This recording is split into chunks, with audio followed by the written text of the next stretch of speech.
കർത്താവിൽ ഏറ്റവും പ്രിയപ്പെട്ട സഹോദരങ്ങളെ, ഇന്ന് പ്രാർത്ഥനാപൂർവ്വം നമുക്ക് ഈ തിരുവചനം കേൾക്കാനായിട്ട് ഒരുങ്ങാം. കൃപയുടെ ഈ വലിയ ശുശ്രൂഷയിൽ ചേരുന്ന സമയത്ത് പ്രാർത്ഥിച്ചുകൊണ്ടും ധ്യാനിച്ചുകൊണ്ടും ഏകാഗ്രതയോടെ നമുക്ക് ഈ തിരുവചനം കേൾക്കാം. തിരുവചനം കേൾക്കുമ്പോൾ തന്നെ നമ്മളിൽ 100 മടങ്ങ് ഫലം പുറപ്പെടുവിക്കും. ദൈവികമായ കൃപകൾ ലഭിക്കും. പരിശുദ്ധാത്മാവിൻ്റെ അനുഗ്രഹം ലഭിക്കുമെന്ന് നമുക്ക് വിശ്വസിക്കാം. യെശയ്യാ പ്രവാചകൻ്റെ പുസ്തകത്തിൻ്റെ 66 2-ാമത്തെ വചനം: ആത്മാവിൽ എളിമയും അനുതാപം ഉണ്ടായിരിക്കുകയും എൻ്റെ വചനം കേൾക്കുമ്പോൾ വിറയ്ക്കുകയും ചെയ്യുന്നവനെയാണ് ഞാൻ കടാക്ഷിക്കുക. അപ്പോൾ ദൈവം കടാക്ഷിക്കണമെങ്കിൽ ദൈവവചനം നമ്മൾ കേൾക്കണം. അത് എളിമയോടെയും അനുതാപത്തോടെ കേൾക്കണം. എളിമ വേണം. എളിമയുണ്ടെങ്കിൽ ദൈവവചനം സ്വീകരിക്കാനായിട്ട് സാധിക്കുകയുള്ളൂ. ലൂക്കാ സുവിശേഷം 1:47-48 പരിശുദ്ധമ്മ പറയുന്നുണ്ട്, ദൈവം തൻ്റെ ദാസിയുടെ താഴ്മയെ കടാക്ഷിച്ചു. അപ്പോൾ പരിശുദ്ധ അമ്മ ദൈവവചനം കേൾക്കാനുള്ള കാരണം അവളിലൊരു എളിമയുണ്ട്, താഴ്മയുള്ള മനോഭാവമുണ്ട്. അപ്പോൾ അതുള്ളത് കൊണ്ടാണ് അവൾക്ക് ആ ദൈവവചനം സ്വീകരിക്കാനും കേൾക്കാനും സ്വന്തമാക്കാനും സാധിച്ചത്. അപ്പോൾ നമുക്ക് എളിമയുള്ള ഹൃദയത്തോടെ ഇരുന്നാൽ മാത്രമേ ദൈവവചനം അക്സെപ്റ്റ് ചെയ്യാനായിട്ട് സ്വീകരിക്കാനും സാധിക്കുകയുള്ളൂ. അഹങ്കാരത്തോടെ നോക്കി കഴിഞ്ഞാൽ ദൈവവചനം നമുക്ക് ഉൾക്കൊള്ളുകയല്ല, നമ്മൾ എടുത്ത് കളയും. അതായത് തിരുവചനം പറയുന്നു, 1 കൊരിന്ത്യർ 2:14-15 ലൗകിക മനുഷ്യന് ദൈവാത്മാവിൻ്റെ ദാനങ്ങൾ ഭോഷത്വമാകിയാൽ അവന് സ്വീകരിക്കുന്നില്ല. ദൈവവചനം പലർക്കും ഭോഷത്വമാണ്, പലരും സ്വീകരിക്കുന്നില്ല. അതിന് കാരണം അവരിൽ ലൗകിക മനുഷ്യന് പണം, ലോകസുഖങ്ങൾ, പേര്, പെരുമ, പ്രശസ്തി. ലൂക്കാ 21:34 സുഖലോലുപത, മദ്യാസക്തി, ജീവിത വ്യഗ്രത, ഇതിനകത്ത് പെട്ടിരിക്കുന്ന ഒരു വ്യക്തിയെ സംബന്ധിച്ച് ദൈവവചനം അവർക്ക് അതിനുള്ള ഒരു വില കിട്ടുന്നില്ല. ദൈവവചനം അതിനുള്ള വില കൊടുക്കുന്നില്ല. ദൈവവചനത്തിന് വില കൊടുക്കണമെങ്കിൽ നമ്മൾ എളിമയോടെ അനുതാപത്തോടെ നമ്മളായിരിക്കണം. എങ്കിലേ കൃപ നമുക്ക് ലഭിക്കുകയുള്ളൂ. വീണ്ടും തിരുവചനം. അപ്പം ദൈവവചനം കേട്ടുകൊണ്ടിരിക്കുമ്പോഴാണ്, സ്വീകരിച്ചുകൊണ്ടിരിക്കും, ഭക്ഷിച്ചുകൊണ്ടിരിക്കുമ്പോഴാണ് നമുക്ക് ദൈവീയ കൃപകളും അനുഗ്രഹങ്ങളും വിടുതലും സമാധാനവും ശാന്തിയൊക്കെ നമുക്ക് ലഭിക്കുന്നത്. അതുകൊണ്ടാണ് മത്തായി 4:4 പറയും, കർത്താവിൻ്റെ വചനത്തെക്കുറിച്ച് പറയുകയാണ്. അതായത് മനുഷ്യൻ അപ്പം കൊണ്ട് മാത്രമല്ല, ദൈവത്തിൻ്റെ അധരത്തിൽ നിന്ന് വരുന്ന വചനം കൊണ്ടാണ് ജീവിക്കുന്നത്. ശരിക്കും ദൈവവചനം ഒരു ഭക്ഷണമാണെന്ന് പറഞ്ഞു. അപ്പോൾ അത് ഭക്ഷിച്ചുകൊണ്ടിരിക്കുമ്പോൾ നമ്മുടെ ജീവനും ആത്മാവിന് വലിയ ജീവൻ കിട്ടുന്നു, ശക്തി കിട്ടുന്നു, ഉണർവ് കിട്ടുന്നു, അഭിഷേകം കിട്ടുന്നു. നമുക്ക് യാത്ര മുന്നോട്ട് പോകാൻ എളുപ്പമാകുന്നു. നമ്മുടെ ജീവിതത്തിൻ്റെ തടസ്സങ്ങളും ബന്ധനമൊക്കെ അഴിയുന്നു. എഫെസ്യോസ് ലേഖനം 6:16-17 വചനം: ദൈവ വചനമാകുന്ന ആത്മാവിൻ്റെ വാൾ എടുക്കുവിൻ എന്ന് പറയും. അപ്പോൾ അവിടെ പറയുന്നുണ്ട്, സമരായുധങ്ങളെക്കുറിച്ച് പറയുമ്പോൾ, ആത്മീയ സമരായുധങ്ങളെക്കുറിച്ച് പറയുമ്പോൾ യുദ്ധത്തിനുള്ള ഒരു എതിർത്ത് നിൽക്കാനുള്ള ഒരു വാളായിട്ട് ദൈവവചനമാണ്. കാരണം അപ്പസ്തോലന്മാർക്ക് കിട്ടിയത് ദൈവവചനമാണ്. അതാണല്ലോ യോഹന്നാന്റെ സുവിശേഷം 17-ാമത്തെ അധ്യായത്തിൻ്റെ 6 മുതൽ 19 വരെയുള്ള വചനങ്ങൾ വായിക്കുകയാണ്. അവിടെ നമുക്ക് കാണാൻ പറ്റും, ഈശോ പറയുന്നുണ്ട്, ഞാൻ അവർക്ക് വചനം നൽകിയിരിക്കുന്നു. ഈശോ അവർക്ക് കൊടുത്തു മുഴുവൻ വചനം. അതുകൊണ്ട് തന്നെ ലോകം അവരെ ദ്വേഷിച്ചു. അപ്പസ്തോലന്മാർ ദൈവവചനത്തെ മുറുകെ പിടിച്ചത് കൊണ്ടാണ് അവരെ ലോകം മുഴുവൻ ദ്വേഷിച്ചത്, ചുറ്റുപാടുകൾ മുഴുവൻ ദ്വേഷിച്ചത്. അപ്പോൾ ഇവിടെ ദൈവവചനത്തെ മുറുകെ പിടിക്കാൻ, ഹൃദയത്തിൽ സംഗ്രഹിക്കാൻ നമുക്കിടയാകണം. അപ്പം അതിനുവേണ്ടി നമ്മൾ തയ്യാറാകണം. ദൈവവചനത്തിൻ്റെ ശക്തി അറിയണം. ശരിക്കും ഒരു പൈശാചിക മേഖലകളോ, രോഗങ്ങളോ, അസ്വസ്ഥതകളോ, മാനസിക പീഡകളോ, കുടുംബ പ്രശ്നങ്ങളൊക്കെ ഉള്ള വീടുകളിൽ ദൈവവചനമിരുന്ന് കൂടുതൽ വായിക്കുക. ദൈവവചനമിരുന്ന് വായിച്ചുകൊണ്ടിരിക്കുമ്പോൾ അവിടെ ശുദ്ധീകരിക്കപ്പെടും, അവിടെ വിശുദ്ധീകരിക്കപ്പെടും. അവിടെ അടയാളങ്ങളുണ്ടാകും, അത്ഭുതങ്ങളുണ്ടാകും, ഉദ്ധിതനായ ഈശോ കടന്നു വരുന്ന അനുഭവം ഉണ്ടാകും.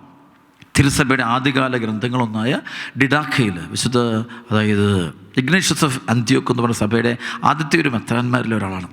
അപ്പോൾ ഈ മെത്രാൻ പറയുന്നൊരു വാക്കുണ്ട്, ഡിഡാക്കിൽ പറയുന്ന വാക്കാണ്: എവിടെയെല്ലാം സുവിശേഷം പ്രസംഗിക്കപ്പെടുന്നു അവിടെയെല്ലാം ഉദ്ധിതനായ ഈശോ ജീവനോടെ കടന്നു വരും. അപ്പോൾ എവിടെയെല്ലാം സുവിശേഷം, ദൈവവചനം പറയുന്നു, ദൈവവചനം തന്നെ പറയുന്നു, അവിടെ ഉദ്ധിതനായ ഈശോയുടെ തിരുസാന്നിധ്യം കടന്നു വരും. അപ്പോൾ നമ്മൾ വിശ്വാസത്തോടെ ദൈവവചനം നമ്മൾ വായിച്ചാൽ മതി, അവിടെയെല്ലാം നമുക്ക് ദൈവിക ഇടപെടൽ അനുഭവിക്കാൻ പറ്റും. ഹെബ്രായ 4:12 കർത്താവിൻ്റെ വചനം ഇരുതല വാളിനേക്കാൾ മൂർച്ചയേറിയതും ചേതനയിലും ആത്മാവിലും സന്ധിബന്ധങ്ങളിലും മജ്ജയിലും തുളച്ചു കയറി ഹൃദയത്തിൻ്റെ വിചാരങ്ങളെയും നിയോഗങ്ങളെയും വിവേചിക്കുന്നതുമാണ്. അതിൻ്റെ മുമ്പിൽ ഒരു സൃഷ്ടിയും മറഞ്ഞിരിക്കുന്നില്ല.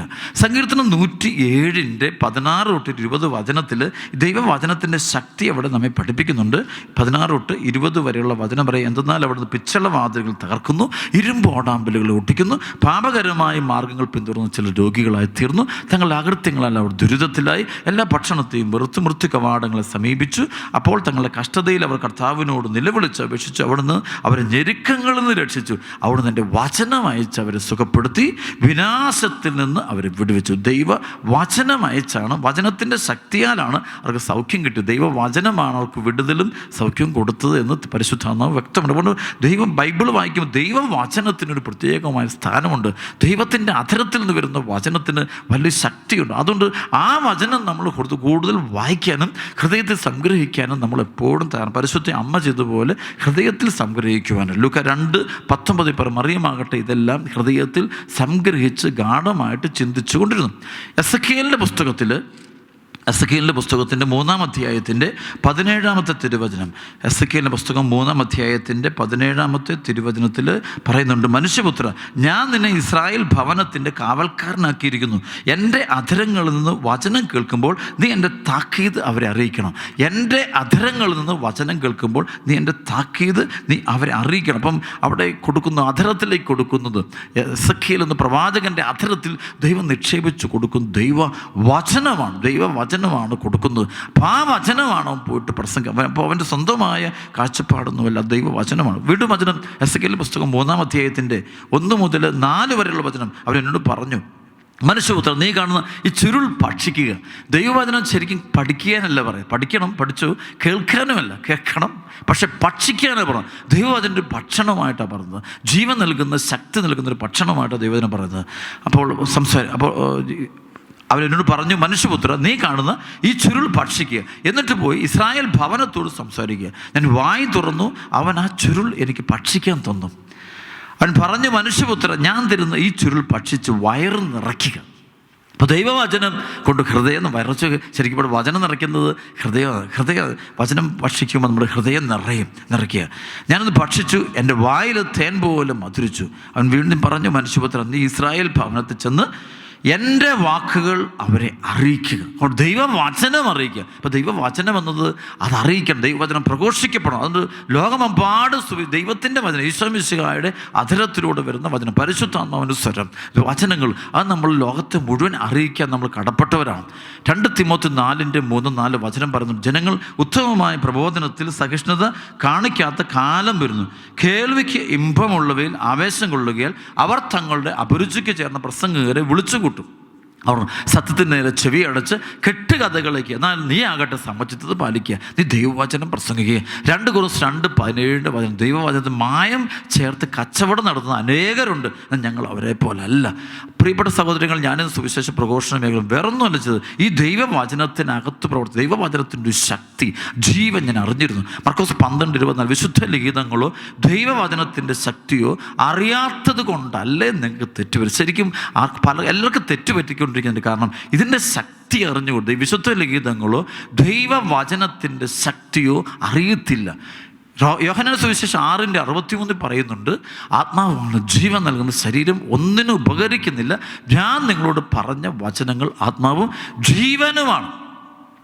ഞാൻ നിങ്ങളോട് പറഞ്ഞ തിരുവചനങ്ങൾ ആത്മാവ് ജീവനുമാണ്. അപ്പോൾ ആ ദൈവവചനത്തിൻ്റെ ജീവൻ, ശക്തി, അത് നമ്മൾ അറിയുകയും അതറിയണം. അപ്പോൾ അതൊരു പവർഫുൾ. അപ്പോൾ അച്ഛൻ്റെ ശുശ്രൂഷയൊക്കെ ചെയ്യുമ്പോൾ പൈശാചിക ശക്തികളൊക്കെ ആളുകളെ വിട്ടുപോകുന്നുണ്ടെങ്കിൽ ഞാൻ പറയും, എനിക്ക് അടിത്തറ എനിക്കുള്ളതാകെ ദൈവവചനം മാത്രമാണ്. ഞാൻ ദൈവവചനം ഭക്ഷിച്ചു, നന്നായിട്ട് ഭക്ഷിച്ചു, ഇന്നും ഭക്ഷിച്ചുകൊണ്ടിരിക്കുന്നു. ആ വചനം എനിക്ക് ജീവനും ശക്തിയും തരുന്നു. അപ്പോൾ ഈ വചനമാണ് നിങ്ങൾക്ക്. അപ്പോൾ അതിൻ്റെ വില അറിഞ്ഞുകൂടാ. മർക്കോസ് 12:24 പറഞ്ഞൊരു വിശുദ്ധ ലിഖിതങ്ങളോ ദൈവവചനത്തിൻ്റെ ശക്തി അറിയാത്തത് കൊണ്ടല്ല നിങ്ങൾക്ക് തെറ്റുപറ്റുന്നത്. ഏറ്റവും കൂടുതൽ കിട്ടുന്നത് ദൈവവചനമാണ്. അപ്പോൾ ആ വചനത്തിൻ്റെ സ്ഥാനം കൊടുത്ത് വചനം വായിച്ചപ്പോൾ ഒരു തകർന്ന കുടുംബമാകട്ടെ, പ്രശ്ന സങ്കീർണമായ സാഹചര്യത്തിലൂടെ കടന്നു പോകുന്ന ഒരു വ്യക്തിയോ കുടുംബമോ സമൂഹമൊക്കെ ആകട്ടെ, അവിടെ ഇരുന്ന് നിങ്ങൾ ദൈവവചനം, സങ്കീർത്തനങ്ങളൊക്കെ ഒത്തിരി വായിക്കുക. സങ്കീർത്തനങ്ങളൊക്കെ നമ്മുടെ ജീവിതത്തിൽ വായിക്കുമ്പോൾ ചിലപ്പോൾ ആ സങ്കീർത്തനത്തിനുണ്ടാകുന്ന അതേ അനുഭവങ്ങൾ നമുക്ക് ചിലപ്പോൾ ഉണ്ടാകും. നമുക്കറിയാം, ഈശോ കുരിശ് കടന്ന് ചൊല്ലുന്ന സങ്കീർത്തനമുണ്ട്. സങ്കീർത്തനം 22 ഭക്താനി, എൻ്റെ ദൈവമേ എന്തുകൊണ്ട് നിന്നെ ഉപേക്ഷിച്ചു. അപ്പോൾ ശരിക്കും അത് സങ്കീർത്തനം ഈശോ ചൊല്ലുന്ന കാണാൻ പറ്റും. അങ്ങനെ ഇസ്രായേൽക്കാർ കൂടെ ദൈവം വചനം, സങ്കീർത്തനത്തെ അവർ കാണും, ദൈവത്തിൻ്റെ വചനമായിട്ട് അത് കാണുകയും അത് വിശ്വസിക്കുകയും അതിൽ ദൈവവചനമുണ്ടായ ജീവനുണ്ട്. അപ്പോൾ അതവർ ഭക്ഷിച്ചു, അതവർ വിശ്വസിച്ചു, അതിൻ്റെ വഴിയിലൂടെ അവർ യാത്ര ചെയ്തു. അപ്പോൾ ദൈവവചനത്തിന് അതുപോലെ നമ്മൾ വില കൊടുക്കണം, ഒന്നാം സ്ഥാനം കൊടുക്കണമെന്ന് പരിശുദ്ധാത്മാവ് നമ്മളോട് വ്യക്തമായിട്ട് പറയുക. എസെക്കിയേലിൻ്റെ പുസ്തകം 2-ാം അധ്യായം 1 മുതൽ 10 വരെയുള്ള വചനം എസെക്കിയേൽ പ്രവാചകൻ്റെ ദൗത്യത്തെക്കുറിച്ചാണ് വചനം പറയുക. അവനോട് പറഞ്ഞു, മനുഷ്യപുത്ര, എഴുന്നേറ്റ് നിൽക്കുക, എനിക്ക് നിന്നോട് സംസാരിക്കാനുണ്ട്. അവൻ എന്നോട് സംസാരിച്ചപ്പോൾ ആത്മാവ് എന്നിൽ പ്രവേശിച്ച് എന്നെ കാലുകളിൽ ഉറപ്പിച്ചു നിർത്തി. അവൻ എന്നോട് സംസാരിക്കുന്നത് ഞാൻ കേട്ടു. അവൻ എന്നോട് പറഞ്ഞു, മനുഷ്യപുത്ര, ഇസ്രായേൽ ജനത്തിൻ്റെ അടുത്തേക്ക് നിന്നെ ഞാൻ അയക്കുന്നു. എന്നെ എതിർത്ത നിഷേധികളുടെ അടുത്തേക്ക്. അവരും അവരുടെ പിതാക്കന്മാരും ഇന്നേ ദിവസം വരെ എന്നെ ധിക്കരിച്ചവരാണ്. അവർ മർക്കടമുഷ്ടികളും കഠിന ഹൃദയരുമാണ്. അവിടെ അടുത്തേക്കാണ് നിന്നെ നയിക്കുന്നത്. ദൈവമായ കർത്താവ് അരുളി ചെയ്യുന്നുവെന്ന് നീ അവരോട് പറയുക. അവർ ധിക്കാരികളുടെ ഭവനമാണ്. അവർ കേട്ടാലും കേൾക്കാൻ വിസമ്മതിച്ചാലും അവരുടെ ഇടയിൽ ഒരു പ്രവാചകൻ ഉണ്ടായിരുന്നു അവരറിയും. അവർ കേട്ടാലും കേൾക്കാൻ വിസമ്മതിച്ചാലും അവരുടെ ഇടയിൽ ഒരു പ്രവാചകൻ ഉണ്ടായിരുന്നുവെന്ന് അവരറിയും. മനുഷ്യപുത്രൻ, നീ അവരെ അവരുടെ വാക്കുകളെയോ ഭയപ്പെടേണ്ട. മുള്ളുകളും മുൾച്ചെടികളും നിന്നോടൊപ്പം ഉണ്ടായേക്കാം. തേളുകളുടെ മേൽ നിനക്കിരിക്കേണ്ടി വരാം. എന്നാലും നീ അവരുടെ വാക്ക് കേട്ട് ഭയപ്പെടുകയോ നോട്ടം കണ്ട് പരിഭ്രമിക്കുകയോ വേണ്ട. കാരണം അവർ ധിക്കാരികളുടെ ഭവനമാണ്. അവർ കേട്ടാലും ഇല്ലെങ്കിലും എൻ്റെ വാക്കുകൾ നീ അവരോട് പറയണം. അപ്പോൾ എപ്പോഴും പറയേണ്ടത് ദൈവത്തിൻ്റെ വാക്കുകളാണ്. ഈശോയുടെ അധരത്തിൽ നിന്ന് വരുന്ന തിരുവചനമാണ് പറയേണ്ടത്. അത് പറയുമ്പോൾ അത് കേൾക്കുന്ന ആളുകൾ 100 മടങ്ങ് ബലം ഉണ്ടാകും, മാനസാന്തരം ഉണ്ടാകും, സൗഖ്യമുണ്ടാകും. അവിടെ പ്രിയപ്പെട്ട സഹോദരങ്ങൾ, ദൈവവചനത്തിൻ്റെ വിലയും ശക്തിയും നമ്മൾ അറിയണം. പാപം ചെയ്യാതിരിക്കാൻ നമ്മൾ എന്ത് ചെയ്യണം? സങ്കീർത്തനം 119:11 പറയും, അങ്ങേക്കെതിരെ പാപം ചെയ്യാതിരിക്കേണ്ടതിന് അങ്ങയുടെ വചനം എൻ്റെ ഹൃദയത്തിൽ ഞാൻ സൂക്ഷിച്ചു വെച്ചിരിക്കുന്നു. എസെക്കിയേലിന്റെ പുസ്തകം 3:10 പറയുന്നുണ്ട്, മനുഷ്യപുത്രൻ, ഞാൻ നിന്നോട് പറയുന്ന വാക്കുകൾ, വചനങ്ങൾ ചെവി തുറന്ന് കേൾക്കുകയും ഹൃദയത്തിൽ സൂക്ഷിക്കുകയും ചെയ്യാം. അപ്പോൾ ദൈവവചനം ചെവി തുറന്ന് കേൾക്കുക. എങ്ങനെയെങ്കിലും ഇന്നത് ഒരു അലസതയോടൊന്ന് കേൾക്കരുത്. അത് വളരെ ശ്രദ്ധാപൂർവം കേട്ട് ഹൃദയത്തിൽ അത് സൂക്ഷിക്കണം. എങ്കിൽ അതിലൂടെ ഒരുപാട് അത്ഭുതങ്ങൾ, അനുഗ്രഹങ്ങൾ, സൗഖ്യങ്ങൾ നമുക്ക് അനുഭവിക്കാൻ പറ്റും. ദൈവ സാന്നിധ്യം അനുഭവിക്കാൻ പറ്റും. ദൈവവചനത്തിന് അതുപോലെ വിലയുണ്ട്. യോഹന്നാൻ സുവിശേഷം 1:1-14 വരെ, ആദിയിൽ വചനമുണ്ടായിരുന്നു, വചനം ദൈവത്തോടു കൂടിയാണ്, വചനം ദൈവമായിരുന്നു എന്ന് പറയുന്നു. അപ്പോൾ ദൈവവചനത്തിൻ്റെ ശക്തിയാണ്. ഉൽപ്പത്തി പുസ്തകം 1:1-5 വരെയുള്ള വചനം വായിക്കുമ്പോൾ അവിടെ ദൈവമായ കർത്താവ് അരുളിച്ച് വചനം വെച്ചിട്ട് ഉണ്ടാകട്ടെ എന്നുള്ള വാക്ക്, വചനം പറയുമ്പോൾ പ്രപഞ്ചം സൃഷ്ടിക്കപ്പെടുന്നു. ആ ദൈവവചനമാണ് കാലത്തിൻ്റെ പൂർണ്ണതയിൽ മനുഷ്യനായിട്ട് അവതരിച്ച ഈശോ മിശിഹ. അപ്പോൾ ഈശോ മിശിഹ ദൈവത്തിൻ്റെ തിരുവചനമാണ്. ഈശോയുടെ അത്തരത്തിൽ ദൈവത്തിൻ്റെ ഈശോ ദൈവവചനം. അപ്പോൾ ഈശോ പറയുന്ന വചനങ്ങൾ, ആ വചനം നമ്മൾ സ്വീകരിച്ചാൽ മതി. നമ്മളിൽ അത്ഭുതങ്ങളും സൗഖ്യങ്ങളും വിടുതലും ഒക്കെ സംഭവിക്കും. നമുക്ക് മാനസാന്തരം ഉണ്ടാകും, ഹീലിംഗ് ഉണ്ടാകും, ഡെലിവറൻസ് ഉണ്ടാകും. യോഹന്നാൻ സുവിശേഷം 4:10 സമരക്കാരുടെ ഈശോ, ദൈവത്തിൻ്റെ ദാനമെന്ന് നിന്നോട് കുടിക്കാൻ ചോദിക്കുന്ന ആരെന്നീ അവനോട് ചോദിക്കുക, അവൻ നിനക്ക് ജീവജലം തരികയും. അപ്പോൾ ഈശോയുടെ അത്തരത്തിൽ നിന്ന് വചനങ്ങൾ, അത് ശരിക്കും യോഹന്നാൻ 7:37 വചനം പറയുന്നുണ്ട്. തിരുനാളിൻ്റെ അവസാനത്തെ മഹാദിനത്തിൽ ഈശോ ശബ്ദം ഉയർത്തി പറഞ്ഞു. ആർക്കെങ്കിലും ദാഹിക്കുന്നെങ്കിൽ അവൻ എൻ്റെ അടുക്കൽ വരട്ടെ. എന്ന് വിശ്വസിക്കുന്നവൻ്റെ ഹൃദയത്തിൽ വിശുദ്ധീകരിക്കുന്ന പ്രസ്താവിക്കുന്നു. ജീവജലത്തിൻ്റെ അരുവി ഹൃദയത്തിലൂടെ ഒഴുകുക. ദൈവവചനം ഒഴുകുക, അധരത്തിലൂടെ ഒഴുകുക, പരിശുദ്ധാത്മാവിൻ്റെ വചനം ഒഴുകുക. ആ ഒരു വചനം ഒഴുകണം. അപ്പോൾ പ്രിയപ്പെട്ട സഹോദരങ്ങൾ, നമ്മൾ മറ്റൊരു വചനമായിട്ട് മാറണം, സുവിശേഷകരായിട്ട് മാറണം. നമ്മൾ വലിയ രൂപാന്തരികളുണ്ട്. ശരിക്കും ദൈവവചനം നമ്മൾ കേട്ടാൽ മതി, നമ്മൾ വലിയ ആന്തരികമായ പരിവർത്തനം, രൂപാന്തരീകരണം നമുക്ക് സംഭവിക്കും. അതുകൊണ്ട് പ്രിയപ്പെട്ട സഹോദരങ്ങൾ, വളരെ ഗൗരവമേറിയ കാര്യമാണ് ദൈവവചനത്തിന് നമ്മൾ 1ാം സ്ഥാനം കൊടുക്കണം. ദൈവവചനത്തെ തള്ളിക്കളയുന്ന എല്ലാ പ്രവണതകളും മാറ്റണം. ദൈവവചനം നമ്മളിൽ അതിൻ്റെ ജീവൻ അനുഭവിക്കണം. നമ്മൾ എന്ത് ചെയ്യണം? ലൂക്കാ 1:38 പരിശുദ്ധമ്മ പറയുന്ന പോലെ പറഞ്ഞു, ഇതാ കർത്താവിൻ്റെ ദാസി, നിൻ്റെ വചനം പോലെ നിറവേറും, വചനം പോലെ നിറവേറും. അപ്പോൾ ദൈവവചനം കേൾക്കുമ്പോൾ അതുപോലെ നിറവേറട്ടെ എന്ന് പരിശുദ്ധമ്മ പറയുമ്പോൾ അമ്മ ആ വചനത്തിന് കൊടുക്കുന്നൊരു വിലയുണ്ട്, ഒരു ജീവനുണ്ട്. അത് വചനമായി ഈശോയ്ക്ക് കൊടുക്കുന്നൊരു ശക്തിയാണ്. അത് വിശ്വസിക്കണം. യോഹന്നാൻ 19:13-14 വചനമുണ്ട്. അവൻ രക്തത്തിൽ മുക്കി ഒരു മേലങ്കി ധരിച്ചിരിക്കുന്നു, അവൻ്റെ നാമം ദൈവവചനമെന്ന്. ഈശോയുടെ പേര് പറയുന്നത് ദൈവവചനമെന്ന്. ദൈവവചനമാണ് ഈശോ.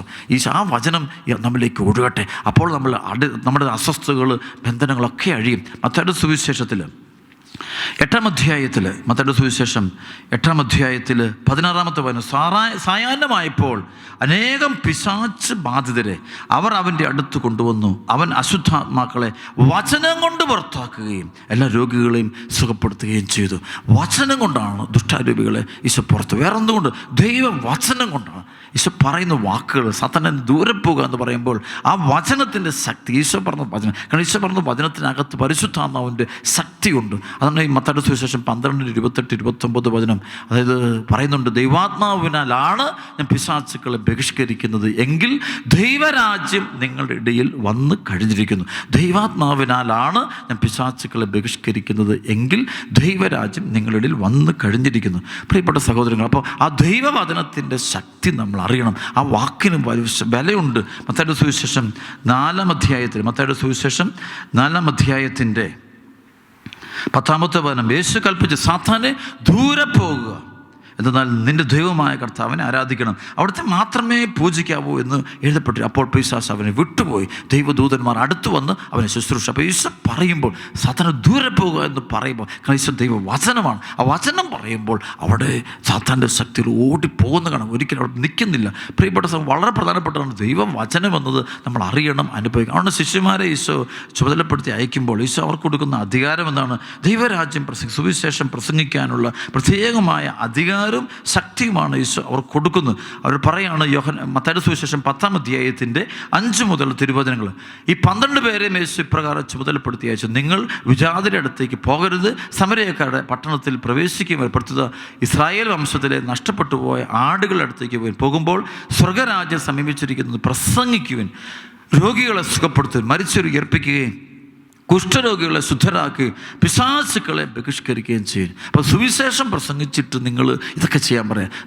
ദൈവവചനം പ്രസംഗിക്കും. അപ്പോൾ ശരിക്കും ദൈവവചനം ഈശോ ആഗ്രഹിക്കുന്ന പോലെ ദൈവവചനം പ്രസംഗിക്കാൻ വേണ്ടി നമ്മൾ ഒരുങ്ങണം. ഇത് ശരിക്കുള്ള ദൈവവചന പ്രഘോഷണങ്ങൾ വേണ്ടതെന്ന് സഭയിലെ സമൂഹത്തിൽ നടക്കുന്നില്ല. ദൈവവചനം നമ്മൾ നമ്മുടെ അറിവുകൾ, നമ്മുടെ ബുദ്ധിയെല്ലാം നമ്മൾ പറഞ്ഞുകൊണ്ടിരിക്കുക. പക്ഷെ അതിലുപരിയായിട്ട് ദൈവവചനം നമ്മൾ കാര്യമായിട്ട് പറയാൻ നമ്മൾ തയ്യാറാകണം. ദൈവവചനം പറയുമ്പോൾ അതിൻ്റെ ഒരു പരിണത ഫലം വലിയ മാനസാന്തരവും, വലിയ സൗഖ്യവും, വലിയ വിടുതലുമായിരിക്കും. അതുകൊണ്ട് നമുക്ക് ദൈവവചനം ഹൃദയം സംഗ്രഹിച്ചുകൊണ്ട് ആ വചനം പങ്കുവയ്ക്കുവാനായിട്ട് നമുക്ക് തയ്യാറാകണം. അതുകൊണ്ട് പ്രിയപ്പെട്ട സഹോദരൻ, ശരിക്കും ദൈവവചനം, ദൈവത്തിൻ്റെ വചനം അത് ഹൃദയത്തിൽ നൂറുമേനി ഫലം പുറപ്പെടുവിക്കണം, നമ്മുടെ ജീവിതത്തിൽ ഉണ്ടാകട്ടെ. അപ്പോൾ ദൈവത്തിൻ്റെ ശക്തി അറിയണം, അത് പ്രസംഗിക്കണം. പൈശാചിക മേഖലകളൊക്കെയുള്ള സ്ഥലങ്ങളിൽ പോയിട്ട് ഈശോയുടെ വചനം പറയണം. വെറുപ്പിലും വിദ്വേഷത്തിലും കഴിയുന്ന ആളുകളോട് ഈശോയുടെ തിരുവചനം, ഈശോ പറയുന്ന വചനങ്ങൾ പറയണം. പറയുമ്പോൾ അത് ആത്മാവിൽ നിറഞ്ഞു വരണം, അഭിഷേകത്തോടെ പറയണം. പരിശുദ്ധാത്മാവ് നിറഞ്ഞ് പ്രസംഗിക്കുമ്പോൾ അടയാളങ്ങളും അത്ഭുതം ഉണ്ടാകുന്നത്. പരിശുദ്ധാത്മാവ് നിറയാതെ വേണം പ്രസംഗിക്കാം. പക്ഷെ പരിശുദ്ധാത്മാവ് നിറഞ്ഞ് പ്രസംഗിക്കുമ്പോൾ അവിടെ വലിയ വിടുതലും സൗഖ്യം ഉണ്ടാകും. അപ്പോസ്തല പ്രവർത്തനത്തിൽ 2-ാം അധ്യായത്തിൻ്റെ 37 മുതൽ വചനം, ഇത് കേട്ടപ്പോൾ അവർ ഹൃദയം നുറുങ്ങി പത്രോസിനോടും മറ്റ് അപ്പോസ്തലന്മാരോട് ചോദിച്ചു, സഹോദരന്മാരെ, ഞങ്ങൾ എന്താണ് ചെയ്യേണ്ടത്? പത്രോസ് പറഞ്ഞു, ഞങ്ങൾ പശ്ചാത്തപിക്കുകയും പാപമോചനത്തിനായി എല്ലാവരും യേശു ക്രിസ്തുവിൻ്റെ നാമത്തെ സ്നാനം സ്വീകരിക്കും, പരിശുദ്ധാത്മാവിൻ്റെ ദാനം നിങ്ങൾക്ക് ലഭിക്കും. അപ്പോൾ അവിടെ പരിശുദ്ധാത്മാവിൻ്റെ ദാനങ്ങൾ ലഭിക്കാൻ കാരണം മറ്റൊന്നുമല്ല, അവർ ദൈവവചനം കേട്ടു. ദൈവവചനം കേട്ടുകൊണ്ടിരിക്കും അത്ഭുതം ഉണ്ടാകുക. അപ്പോസ്തല പ്രവർത്തനം 10:44 വചനമുണ്ട്. പത്രോസ് ഇത് പ്രസംഗിച്ചു കൊണ്ടിരിക്കുമ്പോൾ കേട്ടുകൊണ്ടിരുന്ന എല്ലാവരുടെ മേലും പരിശുദ്ധാത്മാവ്. അപ്പോൾ ദൈവവചനം പരിശുദ്ധാത്മാവിൽ നിറഞ്ഞ് പ്രസംഗിക്കുമ്പോൾ കേട്ടുകൊണ്ടിരിക്കുന്ന ആളുകളിൽ ദൈവാരൂപി നിറയുന്ന അനുഭവം ഉണ്ടാകും. കാരണം ദൈവവചനം ജീവനുള്ള വചനം ആയിട്ട് മാറണം. പ്രിയപ്പെട്ട സഹോദരങ്ങൾ, ഈ കേട്ടുകൊണ്ടിരിക്കുന്ന എല്ലാവരും അവരെല്ലാം ജീവനുള്ള വചനമായിട്ട്, വചനത്തിൻ്റെ ശക്തി അറിയണം. ഈ വചനം നിറവേറും, എല്ലാ വചനവും നിറവേറും. അത് വിശ്വസിക്കണം, നമ്മൾ കണ്ണും പൊട്ട് വിശ്വസിക്കണം. യോഹന്നാന്റെ സുവിശേഷം 1-ാം അധ്യായത്തിൻ്റെ 12-ാമത്തെ തിരുവചനം, അവനെ സ്വീകരിച്ചവർക്കെല്ലാം, അവൻ്റെ നാമത്തിൽ വിശ്വസിക്കുന്നവർക്കെല്ലാം ദൈവ മക്കളാകാൻ അവൻ കഴിവ് നൽകുന്നു. അപ്പം ദൈവവചനം ആ ഹൃദയത്തിൽ നിറഞ്ഞു കഴിയുമ്പോൾ അത് നൂറുമേനി ഫലം പുറപ്പെടുവിക്കുന്ന വലിയ ദൈവിക ഇടപെടലുണ്ടാകും. അപ്പോൾ ഈ വചനത്തിൻ്റെ ശക്തി നമ്മൾ അറിയണം, വചനത്തിൻ്റെ ജീവൻ അറിയണം, അത് പ്രവർത്തിക്കുന്നതിന് കാണാം. ലൂക്കാസ് സുവിശേഷം 9-ാം അധ്യായം 1-2 വചനമുണ്ട്. അവൻ 12 അപ്പോസ്തലന്മാരെ തിരഞ്ഞെടുത്ത് സകല പിശാചുക്കളുടെ മേൽ അവനവർക്ക് അധികാരവും ശക്തി കൊടുത്തു. അപ്പം രോഗങ്ങൾ സുഖപ്പെടുത്തും, ദൈവരാജ്യം പ്രസംഗിക്കാൻ, ഈശോയെക്കുറിച്ച് സുവിശേഷത്തെക്കുറിച്ച് പ്രസംഗിക്കാൻ, എവിടെയെല്ലാം ദൈവവചനം ആത്മാവിൽ നിറഞ്ഞ് പ്രസംഗിക്കാൻ പറ്റുമോ അവിടെയൊക്കെ പ്രസംഗിക്കണം. അത് നമ്മുടെ ശ്രേഷ്ഠമായ ദൈവവിളിയാണ്. ആ വിളിയിൽ നിന്ന് പിന്തിരിയരുത്, ആരൊക്കെ പറഞ്ഞാലും പിന്തിരരുത്. ദൈവവചനം അത് ഹൃദയത്തിൽ സംഗ്രഹിച്ചുകൊണ്ട് അതുപോലെ തന്നെ പ്രസംഗിക്കപ്പെടണം, അതുപോലെ തന്നെ പറയണം, അത് വിശ്വാസത്തോടെ കൽപ്പിക്കുന്നത്. അപ്പോൾ അവിടെ അടയാളങ്ങളും അത്ഭുതങ്ങളും രോഗശാന്തി മാത്രമല്ല, അതിനപ്പുറത്ത് ഈശോ ആരാണ്? ഈശോ ദൈവവചനമായ ഈശോയെ എല്ലാവരും അനുഭവിക്കട്ടെ. ദൈവവചനത്തിൽ ഈശോ ഉണ്ട്, ദൈവത്തിൻ്റെ ഈശോ ജീവനോടെ പ്രവർത്തിക്കും. അതുകൊണ്ടാണ് തിരുസഭ പഠിപ്പിക്കുന്നത്, അതായത് ഈ ദൈവവചനമെല്ലാം ദൈവനിവേശിതമാണ്. വിശുദ്ധ ലിഖിതങ്ങളെല്ലാം ദൈവനിവേശിതമാണെന്ന് പറയുക. പരിശുദ്ധാത്മാവിൻ്റെ പ്രവർത്തനം ആ ഒരു ലിഖിതങ്ങളിൽ നിറഞ്ഞിട്ടുണ്ടെന്ന് സഭ വിശ്വസിക്കുക, അത് പഠിപ്പിക്കുകയും ചെയ്യുന്നുണ്ട്. അപ്പോൾ ദൈവവചനമെല്ലാം ദൈവനിവേശിതമാണ്, പരിശുദ്ധാത്മാവിൻ്റെ പ്രവർത്തനമുണ്ട്. അപ്പോൾ അത് നമ്മൾ സംഭവിക്കാൻ നമുക്ക് ആഗ്രഹിക്കാം. അതുകൊണ്ട് വളരെയധികം സന്തോഷത്തോടെ നമുക്കിന്ന് ദൈവവചനം ഹൃദയത്തിലേക്ക് കൊണ്ടുവരാം. ഓരോ വചനം വായിക്കുമ്പോൾ അതിൽ ജീവനുണ്ട്, എൻ്റെ ആത്മാവിൻ്റെ ശക്തിയുണ്ട്. അനേക വർഷങ്ങൾക്ക് മുമ്പ് ഞാൻ ഈ വചനം എടുത്ത് പഠിക്കുമ്പോൾ എനിക്ക് വേണം എന്തും പഠിക്കാൻ പറ്റും, എന്തും വായിക്കാൻ പറ്റും, ലോകത്തിൻ്റെതായ ഏത് പുസ്തകങ്ങളും വായിക്കാൻ പറ്റും, എന്ത് പഠനങ്ങൾ വഴിയും. പക്ഷെ ഒന്നും പോകാതെ ഇത് മാത്രം തിരഞ്ഞെടുക്കാനുണ്ടായൊരു കാരണം, ഇത് കേട്ടപ്പോഴും ഇത് പറയുമ്പോഴും അതിൻ്റെ ഒരു ശക്തി, അത് വേറൊരു ശക്തിയാണ്.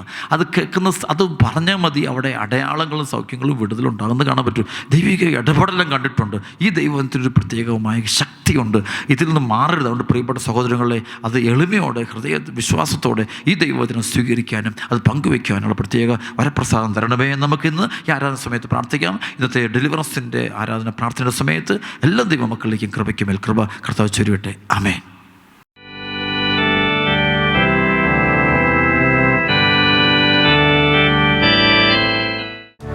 Holy Spirit, we love you, we praise you, we adore you. Holy Spirit, we love you, we praise you, we adore you. Glorify thy name, glorify thy name, glorify thy name, glorify thy name, all the earth. Hallelujah, hallelujah, Yeshua, Yeshua, Yeshua. Thank you, Lord. Worship you, adore you. Hallelujah, ആരാധന. എല്ലാ തടസ്സങ്ങളുമായിട്ട് ബന്ധനമായിട്ട് in the name of Jesus of Nazareth, I break all evil chains. Hallelujah, hallelujah, hallelujah, ആരാധന. Hallelujah. Holy Spirit, we love you, we praise you, we adore you. Holy Spirit, we love you, we praise you, we adore you. Glorify thy name, glorify thy name, glorify thy name, glorify thy name, all the earth. Hallelujah, hallelujah, hallelujah, hallelujah, hallelujah. Jesus, we love you, worship you. പരിശുദ്ധ കുർബാനയുടെ ശക്തിയോടെ എല്ലാ കുടുംബങ്ങളെ കൊടുക്കട്ടെ, എല്ലാ ജീവിതങ്ങളും പരിശുദ്ധ ത്രിത്വത്തിന്റെ സാന്നിധ്യം. Holy Trinity, Holy Trinity, worship you, adore you, love you. Hallelujah, hallelujah, hallelujah, hallelujah, hallelujah, hallelujah, hallelujah. Jesus, we love you. കരങ്ങൾ ഉയർത്തിപ്പിടിച്ച് പ്രിയപ്പെട്ട മക്കളെ, ഈ സമയം ദിവ്യകാരുണ്യത്തിന്റെ മുമ്പിൽ ആയിരിക്കുമ്പോൾ കരങ്ങൾ ഉയർത്തി വിരിച്ചു പിടിച്ച് നമ്മുടെ ഒരു 7 നിയോഗങ്ങൾ സമർപ്പിക്കുക, 7 ആവശ്യങ്ങൾ കാഴ്ചവെക്കുക. കർത്താവ് ഏറ്റെടുക്കുന്നു, ജീവിതം മുഴുവൻ ഏറ്റെടുക്കുന്നു, നിന്റെ പ്രശ്നങ്ങൾ ഏറ്റെടുക്കുന്നു, എല്ലാ വേദന ഏറ്റെടുക്കുന്നു. വിശ്വസിക്കുക. നിന്റെ ഭാരം ചുമക്കുന്നവൻ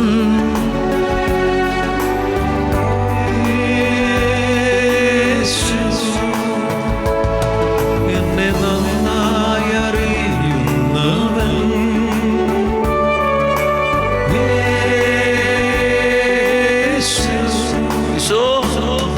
എന്റെ ഭാരം ചുമക്കുന്നവൻ,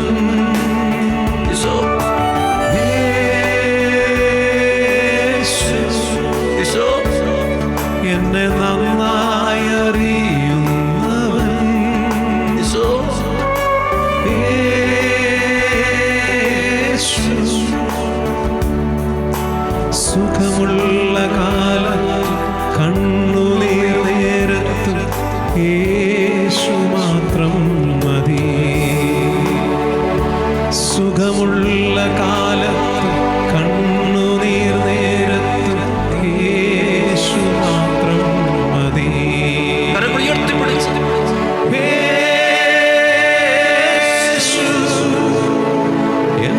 സ്നേഹം